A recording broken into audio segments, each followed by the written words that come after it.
کہ وہاں پر اگر اس امت نے کہہ دیا کہ حسین کو اپنی جان پیاری تھی، نانا جان کا دین پیارا نہ تھا، لہذا میں جاؤں گا۔ حضرت عبداللہ ابن زبیر رضی اللہ تعالیٰ عنہ فرماتے ہیں اے امام، اگر آپ کو جانا ہی ہے تو آپ ایسا کریں، پہلے اپنے بھائی مسلم بن عقیل کو یہاں سے بھیجیں، وہ وہاں جا کر کے حالات کو دیکھیں، اگر حالات سازگار ہوں گے تو وہاں پر فوراً وہ آپ کو خط لکھیں گے، خط لکھنے کے بعد آپ یہاں سے روانہ ہو جانا۔ حضرت امام مسلم رضی اللہ تعالیٰ عنہ کو بلایا گیا، جب آئے ان کا بھائی حکم فرمائے، آقا حسین نے فرمایا اے بھائی مسلم بن عقیل سنو، تم میرے نائب بن کر کے آپ کوفے جاؤ، وہاں پر دیکھنا اگر حالات سازگار ہو تو فوراً مجھے خط لکھنا اور میں پھر اس کے بعد وہاں آ جاؤں گا۔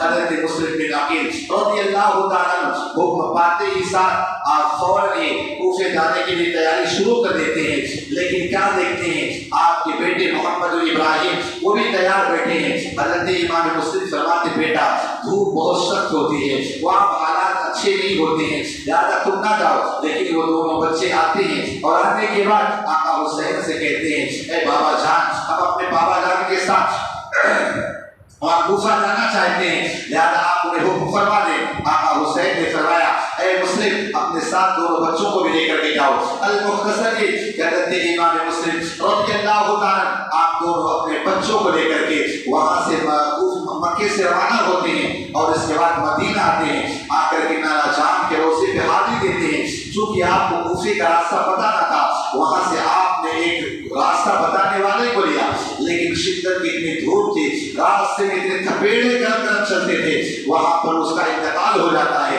المختصر کے حضرت امام مسلم رضی اللہ تعالیٰ آپ کوفے کی سرزمین پر جب پہنچتے ہیں، جیسے ان شیعوں نے دیکھا، ان کوفیوں نے دیکھا، فوراً ہر طرف سے آوازیں آنے لگی مرحبا یا ابن رسول اللہ، مرحبا یا ابن رسول اللہ، مرحبا یا ابن رسول اللہ۔ اللہ اکبر۔ ایک ہی دن میں جب کوفہ والوں کو پتہ چلا، ایک روایت مطابق 12,000 اور ایک روایت مطابق 40,000 لوگوں نے حضرت امام مسلم کے ہاتھ پر بیعت کی، کہا ہم امام حسین کے لیے ہم آپ کے ہاتھ پر بیعت کرتے ہیں۔ آپ جا کر کے مختار ثقفی کے گھر آپ تشریف لے جاتے ہیں، وہاں پہنچنے کے بعد لوگ ذوق در ذوق آئے۔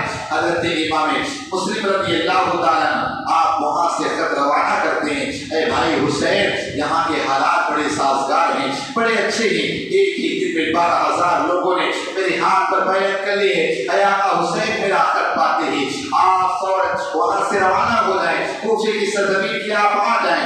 اللہ اکبر۔ یہاں حضرت امام مسلم رضی اللہ تعالیٰ کے ساتھ لوگ ذوق در ذوق آ رہے ہیں، لیکن وہاں پر کچھ یزیدی بھی تھے، انہوں نے دیکھا کہ معاملات الٹے ہو رہے ہیں۔ کچھ یزیدی وہاں کے جو گورنر حضرت نعمان بن بشیر تھے ان کے پاس آئے، کہنے لگے اے گورنر تم اچھا کام نہیں کر رہے ہو، یہاں پر مسلم بن عقیل کے ہاتھ پر لوگ بیعت کر رہے ہیں اور تم انہیں کچھ نہیں کہہ رہے ہو، نہ جمعہ کے خطبے میں کچھ کہتے ہو، اس طرح تم یزید کے ساتھ یہ غداری ہے، یہ تم کیا کر رہے ہو؟ نعمان بن بشیر نے فرمایا مجھے ایسی نہ گورنری چاہیے نہ مجھ سے ایسا کوئی انٹرسٹ ہے، لہذا اگر مجھے یزید اگر ہٹاتا مجھے کوئی پرواہ نہیں، لیکن میں یہ بیٹے کے ساتھ کوئی ایسا برتاؤ نہ کروں گا۔ وہاں سے فوراً ایک یزیدیوں نے خط لکھا، کہا اے یزید اگر تو اپنی تخت سلطنت کو بچانا چاہتا ہے فوراً نعمان بن بشیر کو معزول کر، اور معزول کرنے کے بعد یہاں پر کوئی سخت انسان کو بیٹھا تاکہ یہاں کے حالات کو کنٹرول کرے، ورنہ یہاں کے حالات تیرے ہاتھوں سے نکل جائیں گے، لہٰذا یہاں کی تیری گورنری چلی جائے گی۔ اللہ اکبر۔ وہاں سے جیسے یزید کو خط ملا نا، اس نے فوراً ایک اس کا یہودی مشیر تھا مشورہ دینے والا، اسے بلایا، کہا کیا کیا جائے، اس طرح کا خط آیا ہے، تو فوراً اس یہودی نے مشورہ دیا، کہا ایک کام کرو یہاں سے ایک انسان کو پیغام بھیجو لے کر کے یہاں بصرہ چلا جائے، وہاں بصرہ میں ایک عبید اللہ ابن زیاد نام کا انسان ہے، وہاں پر وہ عبید اللہ ابن زیاد بڑا سخت ہے اور بڑا چالاک ہے، سارے معاملات کو کنٹرول کر لے گا، لہذا اسے فوراً وہاں سے روانہ کر دو، کہہ دو اپنی جگہ کسی کو مقرر کر دے۔ جیسے یہ خط لے کر عبید اللہ ابن زیاد کے پاس بصرہ پہنچتا ہے، عبید اللہ ابن زیاد نے اپنے بھائی انیس بن زیاد کو اپنی جگہ بنایا، بٹھایا اور 40 آدمیوں کا لشکر لے کر کے وہاں سے سیدھا کوفے کی طرف بڑی تیزی کے ساتھ روانہ ہو گیا، کیونکہ یزید نے کہا تھا وہاں کے سارے حالات کو کنٹرول کرو، چاہے کسی کی گردنیں مارنا پڑے، کچھ بھی کرنا پڑے، سارے معاملات کرو، لیکن وہاں کے حالات کو سازگار اور کنٹرول پہ کرو۔